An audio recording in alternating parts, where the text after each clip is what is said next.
বন্ধুসকল, মই উপস্থিত আছোঁ হোজাই জিলাৰ নীলবাগানত। আৰু নীলবাগানত মই আপোনালোকক দেখুৱাব বিচাৰিছোঁ যে এটা আজব কাণ্ড মানে আপোনালোকে এই চাওক, এখন চৰকাৰী কাৰ্যালয়ৰ সন্মুখত এই দৃশ্য চাব পাৰে আপোনালোকে। আৰু এখন চৰকাৰী কাৰ্যালয় হ'ল অধ্যক্ষ অভিযন্তাৰ কাৰ্যালয় হয় এইখন, নীলবাগানত অৱস্থিত হোজাই জিলাৰ।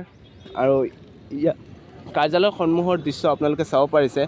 এনেকুৱা মই কেইটামান ব্লগছ দিম আপোনালোকক, চৰকাৰী কাৰ্যালয় আৰু বিভিন্ন ধৰণৰ দুৰ্নীতিৰ কিছু তথ্য ফাদিল কৰিম ব্লগ হিচাপত। আপোনালোকে মোৰ ভিডিঅ'টো লাইক কৰিব আৰু চেনেলটো ছাবস্ক্ৰাইব কৰিবলৈ নাপাহৰিব। চাওক অৱস্থা, এইখন হ'ল সোমোৱা গেট, আৰু সোমোৱা গেটত কেনেদৰে পানী ভৰি আছে, মানুহ কেনেকৈ সোমাব এইটো আপুনি চিন্তা কৰক এবাৰ।